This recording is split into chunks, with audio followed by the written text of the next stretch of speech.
آج کے اس گہرے جائزے میں ہم ایک ایسی دنیا میں قدم رکھنے والے ہیں جہاں بظاہر سب کچھ بہت چمکتا ہوا اور بے حد خوبصورت دکھائی دیتا ہے۔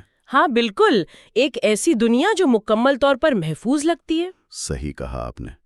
آج ہمارے پاس جو ریسرچ اور نوٹس کا پلندہ موجود ہے نا، وہ ہمیں ایک انتہائی سنسنی خیز اور جذباتی سفر پر لے جا رہا ہے۔ اور اس ساری بحث کا مقصد محض ایک کہانی بیان کرنا نہیں ہے۔ بالکل نہیں، بلکہ ان ذرائع کی روشنی میں ہم اس بات کا گہرا جائزہ لیں گے کہ جب انسان کا احساس تحفظ ایک دم شیشے کی طرح ٹوٹ کر بکھرتا ہے تو اس کی نفسیات پر کیا گزرتی ہے۔ مطلب کیسے ایک لمحے کی بے احتیاطی پوری زندگی کا رخ موڑ دیتی ہے۔ چلیں اس کہانی کی تہوں کو کھولتے ہیں اور قدم رکھتے ہیں حیات سلیمان کی اس چمکتی دھمکتی دنیا میں جہاں غرور اور خود اعتمادی کے سوا بظاہر کچھ اور محسوس نہیں ہوتا۔ یہاں جو بات سب سے زیادہ حیران کرنے کی ہے وہ یہ ہے کہ انسان کس طرح اپنی ہی بنائی ہوئی ایک چھوٹی سی مصنوعی دنیا کو مکمل اور حتمی حقیقت سمجھ لیتا ہے۔ اگر ہم حیا کی دنیا کو ذہن کے پردے پر اتاریں تو ایک انتہائی امیر، جدید اور بے پناہ خود اعتماد لڑکی کا عکس ابھرتا ہے۔ اور یہ کوئی عام خود اعتمادی نہیں ہے، یہ ایک ایسا زوم ہے، ایک ایسا غرور ہے جس نے اسے زمین کی حقیقتوں سے دور ایک مصنوعی بلندی پر بٹھا رکھا ہے۔ بالکل، اس کی زندگی کا دائرہ انتہائی محدود مگر بہت چمکدار ہے۔ جدید فیشن کی چکا چوند ہے، کہہ لکھاتے ہوئے دوستیں، اور یونیورسٹی کے وہ خوبصورت کوریڈورز جہاں چلتے ہوئے اسے لگتا ہے کہ پوری دنیا اس کے قدموں میں ہے۔ ایک ایسی دنیا جہاں کسی فکر یا پریشانی کا کوئی نام و نشان نہیں ہے۔ دولت، خوبصورتی اور سماجی رتبے نے اس کے ارد گرد ایک ایسا حصار بنا رکھا ہے جسے وہ ناقابل تسخیر سمجھتی ہے۔ اور حیرت کی بات یہ ہے کہ اس کی اس دنیا میں نہ تو کسی گہری روحانیت کا گزر ہے اور نہ ہی مذہب کا کوئی خاص عمل دخل ہے۔ ہاں، وہ بس اپنی ذات کے خول میں بند ہے۔ اسے مکمل یقین ہے کہ دنیا کی کوئی بھی مشکل اسے چھو نہیں سکتی۔ اور اگر کوئی مسئلہ آ بھی گیا تو وہ اپنی ذہانت اور اپنے پیسوں سے بآسانی اس سے نکل جائے گی۔ وہ خود کو حالات کے رحم و کرم پر نہیں سمجھتی۔ بالکل، اور اسی ناقابل تسخیر ہونے کے احساس کا ایک انتہائی خوبصورت اور رنگین منظر ایک مہندی کی رات سے شروع ہوتا ہے۔ ارے وہ منظر بڑا ہی کمال کا ہے۔ اگر اس گھر کا تصور کیا جائے تو وہ ایک ایسا گھر ہے جو روشنیوں سے نہا رہا ہے۔ گیندا اور موتیا کے پھولوں کی وہ مخصوص میٹھی اور دلفریب خوشبو ہوا میں رچی ہوئی ہے۔ یہ حیا کی کزن کی مہندی کی تقریب ہے۔ اور یہ کوئی عام محفل نہیں ہے۔ گھر کے اندرونی حصے میں صرف خواتین کی ایک نجی محفل سجی ہے۔ برِ صغیر کی ثقافت میں خواتین کی ایسی محفلوں کو ایک انتہائی محفوظ پناہ گاہ سمجھا جاتا ہے۔ بالکل، باہر کی دنیا سے مکمل طور پر کٹا ہوا ایک ماحول، جہاں صرف ڈھولک کی تھاپ ہے، کانچ کی چوڑیوں کی کھنک ہے اور بے ساختہ کہکے گونج رہے ہیں۔ حیا اور اس کی کزن ارم دونوں اس خوشی کے ماحول میں مکمل طور پر ڈوب کر ڈانس کر رہی ہیں۔ یہ منظر ایک ایسے محفوظ اور نجی لمحے کی تصویر کشی کرتا ہے جس پر کسی غیر کی نظر پڑنے کا کوئی خوف نہیں ہوتا۔ ایک ایسا قلعہ جہاں انسان سوچتا ہے کہ کوئی اجنبی نگاہ، کوئی کیمرہ یہاں تک نہیں پہنچ سکتا۔ خوشی کا ایک خالص ترین لمحہ جہاں انسان اپنے تمام تر دفاعی خول اتار کر صرف لمحے کو جی رہا ہوتا ہے۔ یہ وہ لمحہ ہے جہاں احساس تحفظ اپنی عروج پر ہوتا ہے۔ کوئی سوچ بھی نہیں سکتا کہ یہ دیواریں کتنی کھوکھلی ثابت ہونے والی ہیں۔ لیکن وقت کی چال بڑی بے رحم ہوتی ہے۔ وہ محفوظ لمحہ، وہ کہے محض چند گھنٹوں کے مہمان تھے۔ اگلی صبح جب سورج طلوع ہوتا ہے تو وہ اپنے ساتھ روشنی نہیں بلکہ ایک ایسی سیاہ آندھی لے کر آتا ہے جو حیا کی زندگی کی بنیادیں ہلا کر رکھ دیتی ہے۔ وہ صبح جہاں آنکھ کھلتے ہی یہ ہولناک احساس جاگتا ہے کہ وہ محفوظ آنگن اب محفوظ نہیں رہا۔ موبائل فون کی اسکرین پر جھپکتے ہوئے نوٹیفیکیشنز ایک قیامت کا پیغام لا رہے ہوتے ہیں۔ رات کی اس نجی محفل کی، اس ڈانس کی ایک ویڈیو انٹرنیٹ کی بے رحم اور کھلی دنیا میں اپلوڈ ہو چکی ہے۔ ڈیجیٹل دور کی یہ سب سے بڑی قیمت ہے جو انسان ادا کر رہا ہے۔ پرائیویسی کا وہم ایک سیکنڈ میں ٹوٹ جاتا ہے۔ اور یہ صرف ایک ویڈیو کا وائرل ہونا نہیں ہے، اس کے ساتھ جو شرمناک اور غلیظ الفاظ جوڑے گئے ہیں وہ کسی بھی انسان کی روح کو چھلنی کر دینے کے لیے کافی ہیں۔ اس وحشت کا اندازہ لگایا جا سکتا ہے جب ہزاروں نامعلوم آنکھیں، ہزاروں اجنبی چہرے اپنے اپنے اسمارٹ فونز پر اس انتہائی نجی لمحے کو دیکھ رہے ہوں۔ اور یہیں سے حیا کی نفسیات کا وہ زوال شروع ہوتا ہے جو کل تک ناممکن لگتا تھا۔ اس کی عزت، اس کا وہ بے پناہ وقار اور وہ پہاڑ جیسا اعتماد ایک ہی جھٹکے میں شیشے کی طرح ٹوٹ کر بکھر گیا ہے۔ وہ غرور کہ مجھے کچھ نہیں ہو سکتا اب ایک شدید اور لرزہ خیز خوف میں بدل چکا ہے۔ وہ لمحات جب سمجھ ہی نہ آئے کہ زمین پھٹ کیوں نہیں جاتی، وہ دیواریں جو کل رات تک پناہگاہ لگ رہی تھیں اب کاٹنے کو دوڑ رہی ہیں۔ جب انسان یہ سنتا ہے تو سوچنے پر مجبور ہو جاتا ہے کہ کیسی بے بسی کا عالم ہوگا جب انسان کا اپنا ہی عکس اسے ڈرانے لگے، سانس سینے میں اٹک کر رہ جاتا ہے۔ جب انسان اس طرح چاروں طرف سے گھر جاتا ہے نا، اندھیرے میں ڈوب جاتا ہے، تو وہ روشنی کی کسی بھی کرن کے لیے ہاتھ پاؤں مارتا ہے۔ اسے بس ایک جائے پناہ چاہیے ہوتی ہے۔ یہاں سے کہانی ایک انتہائی دلچسپ موڑ لیتی ہے۔ اسی شدید خوف اور ذہنی اذیت کے عالم میں حیا کے کانپتے ہوئے قدم سائبر کرائم کے دفتر کی طرف اٹھتے ہیں۔ یہ کوئی عام دفتر نہیں ہے۔ سرکاری محکموں کی اپنی ایک الگ ہی دہشت ہوتی ہے۔ اس دفتر کی فضا میں ہی ایک عجیب سی سرد مہری اور تناؤ محسوس ہوتا ہے۔ فلوریسنٹ لائٹس کی وہ چپتی ہوئی روشنی، مشینوں کی وہ مسلسل بے حس بھنبھناہٹ، اور اس سب کے درمیان ایک انتہائی ٹوٹی ہوئی اور خوفزدہ حیا۔ وہاں اس کی ملاقات ایک شخص سے ہوتی ہے، ایک ایسا افسر جو انتہائی سنجیدہ، خاموش اور پراسرار ہے۔ وہ شخص کوئی لمبی چوڑی بات نہیں کرتا، نہ اس کے چہرے پر کوئی ہمدردی ہے، نہ جذبات کا کوئی نشان۔ وہ حیا کو تسلی بھی نہیں دیتا۔ وہ محض چند گھنٹوں کے اندر اس خوفناک ویڈیو کو انٹرنیٹ کی دنیا سے ہمیشہ کے لیے مٹا دیتا ہے۔ بظاہر تو یہ ایک بہت بڑی راحت کی بات ہونی چاہیے۔ ایک ایسا بوجھ جو روح کو کچل رہا تھا وہ ہٹ گیا۔ لیکن اصل سنسنی خیز بات یہ ہے کہ سکون نہیں ملتا، ڈر ختم نہیں ہوتا۔ بالکل، اور اس کی وجہ اس پراسرار شخص کا وہ سرد رویہ ہے۔ وہ کوئی عام سرکاری کام نہیں کر رہا تھا۔ اس شخص کے پاس حیا کے خاندان، اس کی ذاتی زندگی اور اس کے ارد گرد موجود لوگوں کے بارے میں اتنی گہری معلومات ہوتی ہیں کہ وہ ایک نئی دہشت کو جنم دیتی ہیں۔ ایک سرکاری افسر کا کسی کی زندگی کے اتنے خفیہ گوشوں تک رسائی رکھنا، وہ بھی اتنی خاموشی سے، کسی بھی انسان کے اعصاب شل کر سکتا ہے۔ حیا کے دل میں ایک خوفناک سوال گونجنے لگتا ہے کہ یہ شخص جو بظاہر ایک اجنبی ہے، آخر اس کے بارے میں اتنا کچھ کیسے جانتا ہے؟ انسان ایک عذاب سے نکل کر دوسرے اندیکھے جال میں پھنس جاتا ہے۔ وہ راحت کا سانس جو ویڈیو ہٹنے پر آنا چاہیے تھا، وہ اس پراسرار شخص کی گہری نظروں کے بوجھ تلے دب جاتا ہے۔ ایک اندیکھا خوف اس کے ذہن میں بیٹھ جاتا ہے، لیکن پھر بھی قدرت اس گھٹن زدہ ماحول سے نکلنے کا ایک راستہ بناتی ہے۔ حیا کو بیرون ملک ترکی کی ایک معروف یونیورسٹی کے لیے اسکالرشپ ملنے کی خبر ملتی ہے۔ یہ خبر کسی غپ اندھیرے میں روشنی کی ایک کرن کی طرح آتی ہے، ایک ایسا موقع کہ پاکستان کے ان خوفناک حالات سے نکل کر کہیں دور جایا جا سکے۔ استنبول کی کھلی اور ٹھنڈی فضاؤں میں پہنچنے کا ایک لمبا سفر شروع ہوتا ہے۔ اور یہ سفر صرف زمین کا ایک ٹکڑا عبور کرنے کا نام نہیں ہے، بلکہ یہ روح کے اندر بھی ایک طویل مسافت کی بنیاد رکھتا ہے۔ استنبول کا وہ دلفریب منظر، بوسفورس کی وہ ٹھنڈی ہوائیں، نیلے پانیوں پر اڑتے ہوئے سفید پرندے، اور ایک بالکل نیا آزاد ماحول۔ یونیورسٹی کی راہداریاں مختلف ممالک اور مختلف ثقافتوں کے طلباء سے بھری ہوئی ہیں۔ یہ وہ جگہ ہے جہاں حیا واقعی ایک نئی شروعات کرنا چاہتی ہے۔ وہ سوچتی ہے کہ یہاں کوئی اسے نہیں جانتا، اس لیے وہ مکمل محفوظ ہے۔ اور پھر اس نئے ماحول میں انٹری ہوتی ہے ایک بہت ہی خاص کردار کی، خدیجہ، جسے یونیورسٹی میں سب پیار سے ڈی جے کہتے ہیں۔ ڈی جے کی شخصیت بڑی کمال اور متضاد خوبیوں کا مجموعہ ہے۔ ڈی جے کوئی عام لڑکی نہیں ہے، وہ ایک دیندار، اصولوں پر سختی سے کاربند رہنے والی لڑکی ہے، لیکن اس کے ساتھ ساتھ وہ انتہائی خوش مزاج اور زندگی سے بھرپور ہے۔ وہ روایتی بوریت کا شکار نہیں ہے۔ حیا جب ڈی جے اور اس جیسی دوسری لڑکیوں کو دیکھتی ہے جو استنبول جیسے ماڈرن شہر کی چکا چون میں بھی سروں پر حجاب اڑتی ہیں، تو وہ حیران رہ جاتی ہے۔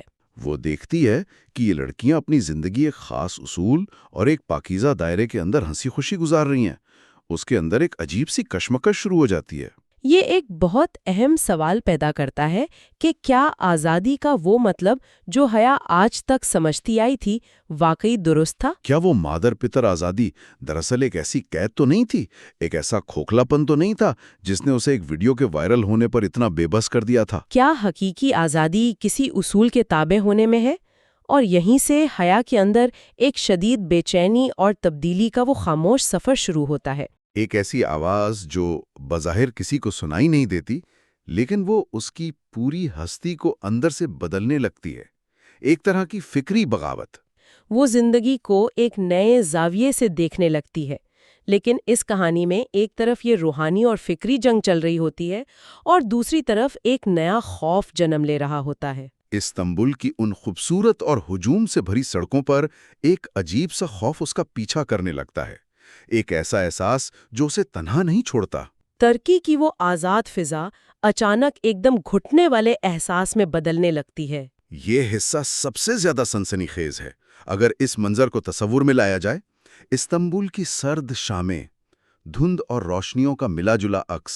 حیا کسی کیفے کے شیشے سے باہر دیکھ رہی ہے، یا یونیورسٹی کے کسی پرسکون کونے میں بیٹھی اپنی کتابوں میں گم ہے، اور پھر اچانک اسے یہ شدید احساس ہوتا ہے کہ کوئی اسے مسلسل دیکھ رہا ہے۔ کسی کی گہری، تیز اور خاموش نظریں اس کے وجود کا طواف کر رہی ہیں۔ وہ محسوس کرتی ہے کہ اس بے پناہ ہجوم میں، اس غیر ملکی شہر میں جہاں وہ کسی کو نہیں جانتی، کوئی ایک ایسا سایہ ہے جو اس کے ہر قدم پر نگاہ رکھے ہوئے ہے۔ کبھی سڑک کے پار دھندلکوں میں، کبھی کسی صدیوں پرانی عمارت کے ستون کے پیچھے، ایک انتہائی سنجیدہ، خاموش اور پراسرار شخصیت کی محض ایک جھلک دکھائی دیتی ہے۔ اور پھر وہ ہجوم میں ایسے غائب ہو جاتی ہے جیسے کبھی وہاں تھی ہی نہیں۔ جب انسان ان مناظر کو محسوس کرتا ہے تو واقعی ریڑھ کی ہڈی میں ایک سرد لہر دوڑ جاتی ہے، ایک ایسا خوف جو دل کی دھڑکن کو ایک پل کے لیے روک دے۔ لیکن حیرت کی بات یہ ہے کہ اس خوف کے ساتھ ساتھ ایک انجانی کشش بھی ہے جو ذہن کو پوری طرح اپنی گرفت میں جکڑ لیتی ہے۔ وہ سایہ ڈراتا بھی ہے، لیکن کسی مقناطیس کی طرح اپنی طرف کھینچتا بھی ہے۔ حیا اس سائے کو جتنا نظر انداز کرنے کی کوشش کرتی ہے، وہ سایہ اتنا ہی ٹھوس حقیقت بن کر اس کے ارد گرد منڈلانے لگتا ہے۔ استنبول کی ان اجنبی سڑکوں پر چلتے ہوئے بار بار پیچھے مڑ کے دیکھنا اور کسی کو نہ پانا انسان کے اعصاب کو توڑ کر رکھ دیتا ہے۔ تو یہ سوال اٹھتا ہے کہ اس کا مقصد کیا ہے؟ تو آخر اس سب کا مطلب کیا ہے؟ یہ وہ مقام ہے جہاں ذہن الجھ کر رہ جاتا ہے۔ ترکی کی ان دور دراز اور اجنبی سڑکوں پر وہ خاموش سایہ آخر کون ہے؟ کیا پاکستان کے سائبر کرائم دفتر میں بیٹھا وہ سرد مہر شخص اور استنبول کی سڑکوں پر پیچھا کرنے والا یہ پراسرار وجود ایک ہی کہانی کا حصہ ہے؟ یا یہ محض اتفاقات ہیں جو حیا کے خوفزدہ ذہن کی پیداوار ہیں؟ اگر ہم اسے ایک بڑی تصویر کے ساتھ جوڑ کر دیکھیں تو اس دنیا میں اتفاقات نام کی کوئی چیز نہیں ہوتی۔ ہر سایہ کسی نہ کسی حقیقت سے جڑا ہوتا ہے۔ یہ جو مسلسل تعاقب ہے، یہ محض کسی دیوانے کی حرکت نہیں ہے۔ فراہم کردہ ذرائع کے مطابق اس کے پیچھے ایسے گہرے اور تاریک راز چھپے ہیں جن کی جڑیں حیا کی موجودہ زندگی میں نہیں بلکہ اس کی پیدائش کے دن سے جڑی ہوئی ہیں۔ وہ راز جن پر کبھی پردہ نہیں اٹھایا گیا، اب استنبول کی ان سرد ہواؤں میں جاگ چکے ہیں۔ اور یہ وہ مقام ہے جہاں یہ سفر ایک انتہائی گہرے اور فلسفیانہ سوال پر آ کر رک جاتا ہے۔ انسان یہ سوچنے پر مجبور ہو جاتا ہے کہ کیا کوئی واقعی اپنے ماضی، اپنے خاندانی رازوں اور اندیکھے فیصلوں کے سائے سے دور بھاگ سکتا ہے؟ ایک بہت ہی گہری بات ہے۔ ہم سمجھتے ہیں کہ ہم نے ہزاروں میل کا سفر طے کر لیا، نئے ملک میں پناہ لے لی، لیکن کیا فاصلے واقعی روح کو آزاد کر پاتے ہیں؟ کیا نئے جغرافیائی خطے پرانے سایوں کو مٹا سکتے ہیں، یا پھر ماضی کا سایہ ہمارے قدموں کے ساتھ بدھا ہوتا ہے، جو سورج کے ہر زاویے کے ساتھ بس اپنی شکل بدلتا ہے، ختم کبھی نہیں ہوتا؟ یہ ایک ایسا سوال ہے جو سوچنے والے ذہنوں کو جھنجھوڑ کر رکھتے۔ جب انسان کو لگتا ہے کہ وہ دنیا کے ایک اجنبی کونے میں بالکل تنہا ہے، تب اندھیرے میں کھڑا کوئی پراسرار وجود اس کے ہر آنسو، ہر مسکراہٹ اور ہر خوف کو گن رہا ہوتا ہے۔ کیا انسان کبھی اپنے آپ سے بھاگ پایا ہے؟ وہ پراسرار وجود جو ہر قدم پر حیا کے ساتھ چل رہا ہے، دراصل کون ہے اور کیا چاہتا ہے؟ اس خاموش سائے کا چہرہ بے نقاب ہونے کا انتظار کریں۔ ہم اس کہانی کے اگلے حصے میں ان رازوں پر سے پردہ اٹھائیں گے۔ آج کی اس نشست کا آغاز کرتے ہیں۔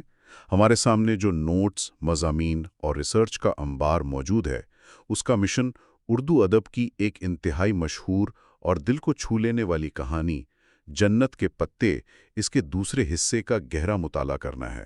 ہاں بالکل، اور سننے والوں کو پتہ ہی ہوگا، جن لوگوں نے اس کہانی کا پہلا حصہ سنا ہے وہ جانتے ہیں کہ یہ محض ایک روایتی داستان نہیں ہے۔ ہم وہاں سے بات شروع کر رہے ہیں جہاں کہانی ایک نیا اور تھوڑا تاریک موڑ لیتی ہے۔ صحیح کہا آپ نے۔ ہمارے نوٹس یہی بتاتے ہیں کہ یہ حصہ ایک سرسری کہانی سے نکل کر ایک سنسنی خیز تھرلر اور روحانی بیداری کا جال بن جاتا ہے۔ آج ہم ان تمام تہوں کو کھولیں گے اور دیکھیں گے کہ کیسے ظاہری سسپنس کرداروں کے اندرونی سفر کے ساتھ جڑتا ہے۔ اور اس حصے کی سب سے دلچسپ بات اس کا منظر نامہ ہے۔ کہانی اب پوری طرح ٹرکی منتقل ہو چکی ہے، اور ٹرکی کا انتخاب محض ایک جگہ کی تبدیلی نہیں تھی۔ اگر ہم غور کریں تو ٹرکی تاریخی طور پر مشرق اور مغرب کا سنگم ہے۔ بالکل، وہاں دو مختلف تہذیبیں، دو مختلف نظریات آپس میں ٹکراتے ہیں، اور یہی حال اس وقت ہماری مرکزی کردار حیا کا ہے۔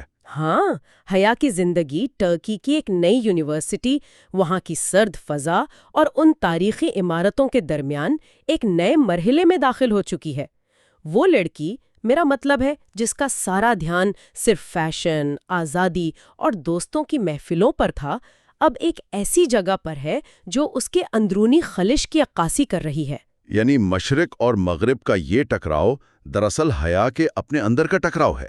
ایک طرف اس کی پرانی ساتھی سوچ ہے اور دوسری طرف ایک نئی ابھرتی ہوئی روحانی طلب، جس کے درمیان ایک خاموش جنگ جاری ہے۔ صحیح، اور اسی اندرونی جنگ کے دوران کہانی میں ایک انتہائی پراسرار عنصر شامل ہو جاتا ہے جو پورے ماحول کو بدل کر رکھ دیتا ہے۔ سننے والوں کو اگر ہم اس منظر کشی میں لے کر جائیں تو تصور کریں، ٹرکی کی خوبصورت لیکن سرد سڑکیں، کیفے کے باہر کی چہل پہل اور یونیورسٹی کے وہ لمبے خاموش کوریڈورز۔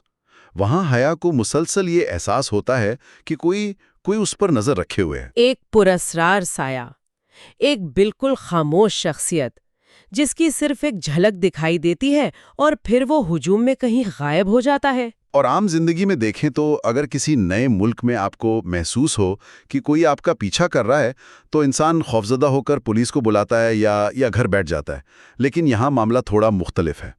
واقعی مختلف ہے۔ یہ احساس حیا کے دل میں ایک انجانا خوف تو ضرور پیدا کرتا ہے، لیکن ساتھ ہی ایک عجیب سی کشش بھی ہے۔ وہ اس سائے سے بھاگنے کے بجائے اس کی حقیقت جاننے کے لیے بے چین ہونے لگتی ہے۔ یہ خوف اور کشش کا ملا جلا احساس بہت گہرا ہے۔ انسان ہمیشہ اس چیز سے ڈرتا ہے جسے وہ سمجھ نہیں پاتا، لیکن ساتھ ہی نامعلوم کی طرف کھنچتا بھی ہے۔ حیا کی زندگی بظاہر ٹھیک تھی، پر اس سائے کی موجودگی اسے بتاتی ہے کہ اس کی زندگی میں کوئی بہت بڑا خلا ہے۔ اور اسی ذہنی کشمکش کے دوران جب وہ اس خلا کو محسوس کر رہی ہوتی ہے، کہانی میں خدیجہ کا کردار پوری طرح سامنے آتا ہے۔ خدیجہ جو حیا کی پرانی دنیا کا بالکل الٹ ہے۔ خدیجہ یعنی وہ دین کو سمجھتی ہے، اس کا لباس اور زندگی گزارنے کے اصول قرآن کے مطابق ہیں، اور سب سے بڑھ کر اس کے اندر ایک ایسا ٹھہراؤ ہے، ایک ایسا سکون ہے جس کے لیے حیا اندر ہی اندر تڑپ رہی ہے۔ شروع میں اگر آپ دیکھیں تو حیا کو خدیجہ کی یہ باتیں بڑی دقیانوسی اور عجیب لگتی ہیں۔ وہ اسے بیکورڈ سمجھتی ہے، لیکن جیسے جیسے وقت گزرتا ہے حیا کو یہ تسلیم کرنا پڑتا ہے کہ خدیجہ کے پاس جو اطمینان ہے وہ حیا کو اپنی تمام آزادیوں کے باوجود نہیں مل سکا۔ اور پھر ان دونوں کے درمیان وہ طویل گفتگو ہوتی ہے جہاں خدیجہ ایک ایسا سوال پوچھتی ہے جو اس پوری کہانی کا محور بن جاتا ہے۔ خدیجہ پوچھتی ہے، انسان کی اصل پہچان کیا ہے؟ کیا انسان وہی ہے جو لوگ اس کے بارے میں سوچتے ہیں، یا وہ جو اس کا رب اس کے بارے میں جانتا ہے؟ یہ سوال سننے والوں کے لیے بھی ایک جھٹکا ہے۔ یہ محض ایک جملہ نہیں تھا، یہ حیا کی پوری زندگی کے نظریات پر ایک بھرپور وار تھا، کیونکہ حیا نے اپنی ساری زندگی لوگوں کی نظروں میں اپنا امیج بنانے میں گزار دی تھی نا۔ بالکل، وہ آرٹیفیشل خول جو ہم سب پہن کر رکھتے ہیں، خدیجہ کا یہ سوال اس خول کو توڑ دیتا ہے۔ حیا کو پہلی بار احساس ہوتا ہے کہ لوگوں کی نظروں میں اچھا بننے کی دوڑ میں وہ اپنے رب کی نظروں سے کتنی دور ہو چکی ہے۔ اور ابھی یہ اندرونی کھوج چلی رہی ہوتی ہے کہ کہانی کا رخ ایک بالکل ہی مختلف اور حیران کن سمت میں مڑ جاتا ہے۔ جو داستان بظاہر ایک لڑکی کے روحانی سفر کی لگ رہی تھی، اس میں اچانک جاسوسی، انٹیلیجنس اور خفیہ ایجنسی کی دنیا شامل ہو جاتی ہے۔ یہ ٹوسٹ واقعی کمال کا ہے۔ ہمارے نوٹس بتاتے ہیں کہ حیا کی زندگی میں آنے والے کچھ لوگ دراصل عام شہری ہیں ہی نہیں، اور ان سب میں سب سے پیچیدہ اور پر اسرار نام ابھر کر سامنے آتا ہے جہاں سکندر کا۔ جہاں سکندر، یہ وہی شخص ہے جو ایک سائے کی طرح حیا کے ارد گرد موجود رہتا ہے۔ حیا جتنا اس کے قریب جانے یا اسے سمجھنے کی کوشش کرتی ہے، وہ اتنا ہی ایک گہرا معمہ بنتا چلا جاتا ہے۔ اور جاسوسی کی اس دنیا کو جب ہم دیکھتے ہیں تو یہ فلموں جیسی نہیں ہے جہاں صرف ایکشن اور گلیمر ہو۔ یہ انتہائی بے رحم اور تنہا دنیا ہے، جہاں کی خاموشی، اس کا سخت رویہ، یہ کوئی نفسیاتی خامی نہیں تھی۔ نہیں، بالکل نہیں، یہ تو اس کی بقا کی شرط ہے۔ جب ایک انسان ایسی دنیا کا حصہ ہو جہاں اس کی ایک چھوٹی سی غلطی سے لوگوں کی جانیں جا سکتی ہیں، تو وہ اپنے اندر کے تمام جذبات کو دفن کر دیتا ہے۔ صحیح کہہ رہی ہیں آپ۔ جہاں کی سخت گیری دراصل اس کی وہ ڈھال ہے جو اس نے اپنے اور حیا کے درمیان کھڑی کر رکھی ہے، تاکہ اس کی اس خطرناک زندگی کے سائے حیا کو کسی قسم کا کوئی نقصان نہ پہنچا سکیں۔ اور یہیں پر کہانی کا وہ سب سے بڑا اور چونکا دینے والا راز فاش ہوتا ہے۔ حیا، جو مسلسل جہاں کے اس سخت رویے اور اس کے بار بار سامنے آنے پر الجھن میں تھی، اسے ایک ایسی حقیقت کا سامنا کرنا پڑتا ہے جو بچپن سے اس کے ساتھ جڑی تھی۔ ایک ایسی حقیقت جس سے وہ مکمل طور پر بے خبر تھیں۔ وہ راز یہ تھا کہ وہ پر اسرار محافظ جو ہر مشکل اور خطرے میں اس کے ارد گرد ایک سائے کی طرح موجود ہوتا ہے، وہ کوئی اجنبی نہیں ہے، وہ اس کا شوہر ہے جس سے اس کا بچپن میں نکاح ہوا تھا۔ اردو ادب میں بچپن کے نکاح کا موضوع عام طور پر ایک جبری بندش یا ظلم کے طور پر پیش کیا جاتا ہے، لیکن یہاں اس روایتی موضوع کو ایک بالکل نیا رنگ دیا گیا ہے۔ واقعی یہاں یہ نکاح کوئی زنجیر نہیں تھی جسے زبردستی حیا کے گلے میں ڈالا گیا ہو، اور نہ ہی جہاں اس کا استعمال کر کے اس پر اپنا حق جتاتا ہے۔ اس کے برعکس یہ رشتہ جہاں کے لیے ایک بہت بھاری اور خاموش ذمہ داری تھا۔ ذرا جہاں کی نفسیات کو سمجھنے کی کوشش کریں۔ ایک شخص جو ایسی خونخوار دنیا میں دھکیل دیا گیا جہاں موت ہر روز اس کے سر پر منڈلاتی ہے، وہ حیا کو زبردستی اپنے ساتھ رکھنے کے بجائے اسے دور سے دیکھتا ہے، اس کی حفاظت کرتا ہے۔ وہ اس بات کو یقینی بناتا ہے کہ اس کی انٹیلیجنس کی دنیا کے دشمنوں کو کبھی حیا کی موجودگی کا علم نہ ہو۔ وہ اپنے حق مانگنے کے بجائے اپنی ذمہ داریاں نبھاتا ہے۔ یہ قربانی کا جذبہ تھا۔ جب حیا کو اس قربانی اور جہان کے اس پس پردہ کردار کی حقیقت پتہ چلتی ہے تو اس کے لیے بھی سب کچھ ایک نئے زاویے سے واضح ہونے لگتا ہے۔ اسے سمجھ آ جاتی ہے کہ جہان کا ہر سخت جملہ، ہر دوری دراصل اسے محفوظ رکھنے کی ایک کوشش تھی۔ لیکن اس بیرونی سسپنس کے ساتھ ساتھ حیا کا اپنا اندرونی سفر بھی ایک فیصلہ کن موڑ پر پہنچ چکا ہے۔ ٹرکی کا ماحول، خدیجہ کی دوستی اور اب جہان کی حقیقت، یہ سب حیا کے اندر ایک عجیب سا طوفان برپا کرتے ہیں۔ اور یہ طوفان آخر کار سکون کی شکل اختیار کر لیتا ہے۔ سننے والوں کو وہ منظر ضرور یاد ہوگا جب حیا آئینے کے سامنے کھڑی ہوتی ہے۔ یہ کہانی کے سب سے طاقتور حصوں میں سے ایک ہے۔ وہ اپنے عکس کو دیکھتی ہے اور اسے اپنا وہ وقت یاد آتا ہے جب اس کا واحد مقصد دنیا کو اپنی خوبصورتی سے مروب کرنا تھا۔ لیکن آج اس آئینے میں جو حیا نظر آ رہی ہے وہ ایک مختلف انسان ہے۔ اسے یہ احساس ہوتا ہے کہ اصل خوبصورتی برانڈڈ کپڑوں میں نہیں، بلکہ اس سکون میں ہے جو انسان کو اللہ کے سامنے جھکنے اور اس کے احکامات کو دل سے مان لینے پر ملتا ہے، اور اسی لمحے وہ حجاب اختیار کرنے کا فیصلہ کرتی ہے۔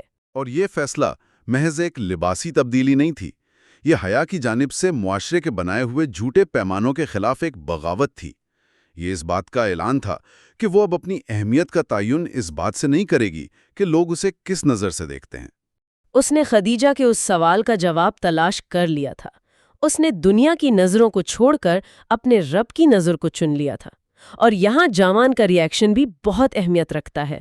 ہاں، جہاں جو خود کو ہر وقت موت کے سائے میں رہتا ہے، جب وہ حیا کی اس روحانی اور فکری تبدیلی کو دیکھتا ہے تو اسے ایک عجیب سا اطمینان محسوس ہوتا ہے۔ کیونکہ وہ جانتا ہے کہ اس کی اپنی زندگی کا کوئی بھروسہ نہیں، وہ کسی بھی مشن میں جان سے جا سکتا ہے، لیکن حیا کی اس مضبوطی کو دیکھ کر اسے یقین ہو جاتا ہے کہ اگر کل کو وہ نہ بھی رہا تو حیا اب دنیا کے دباؤ سے ٹوٹنے والی لڑکی نہیں رہی۔ اس کی یہ روحانی مضبوطی اسے زندگی کی ہر مشکل کے سامنے ناقابل شکست بنا چکی تھی، اور جہاں کا یہ سکون اور حیا کی یہ مضبوطی اس وقت اپنے قریب ترین امتحان سے گزرتے ہیں جب کہانی اپنے آخری مرحلے میں داخل ہوتی ہے۔ کلائمیکس کا یہ حصہ پوری طرح ایک ایکشن اور جاسوسی تھرلر کی طرح آگے بڑھتا ہے، جہاں کو ایک ایسے آخری مشن پر روانہ ہونا پڑتا ہے جو انتہائی خطرناک ہے۔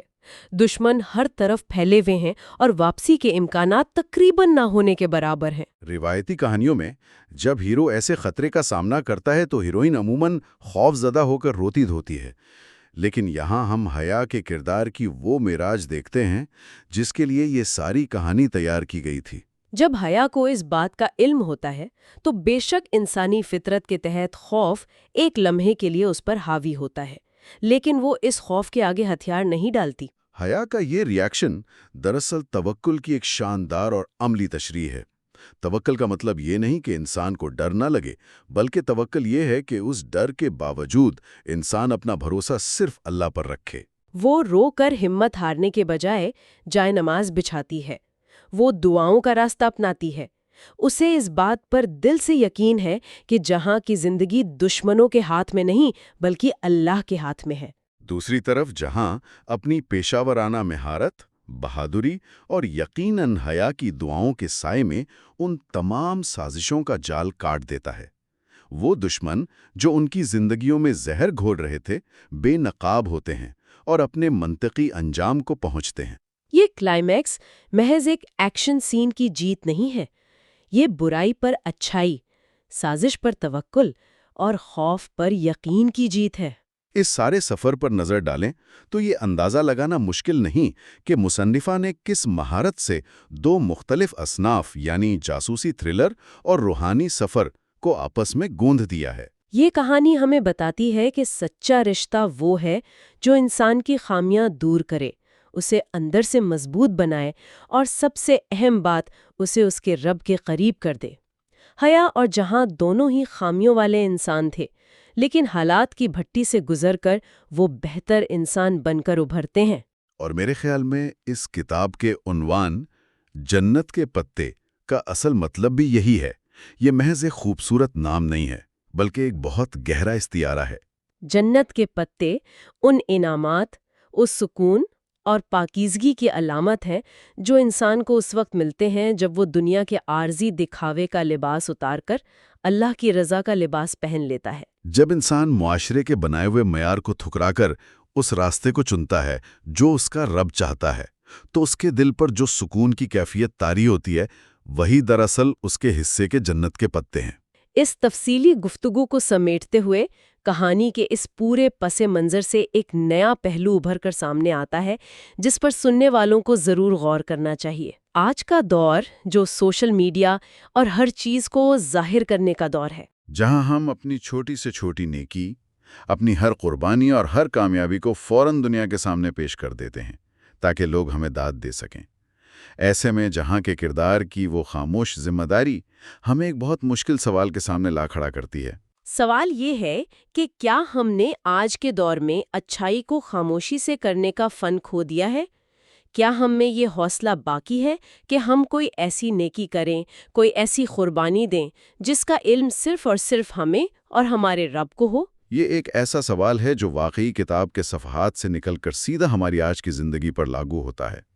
ایک ایسا سوال جو انسان کو اپنے روزمرہ کے رویوں پر نظر ثانی کرنے پر مجبور کر دیتا ہے۔ اور ہم امید کرتے ہیں کہ اس گہرے مطالعے سے نہ صرف اس داستان کے پوشیدہ پہلو سامنے آئے ہوں گے بلکہ زندگی کے حوالے سے کچھ نئے زاویے بھی ملے ہوں گے۔ تو ہماری آج کی یہ نشست یہیں اپنے اختتام کو پہنچتی ہے۔ اگر سننے والوں کو ہمارا یہ گہرا جائزہ اور کہانی کے ان پہلوؤں پر کی گئی یہ گفتگو پسند آئی ہو تو اس نشست کو ضرور لائک کیجیے گا، اپنے دوستوں کے ساتھ شیئر کریں اور چینل کو سبسکرائب کرنا نہ بھولیں تاکہ ادب کے ایسے ہی شاہکاروں پر کی گئی تفصیلی گفتگو آپ تک مسلسل پہنچتی رہے۔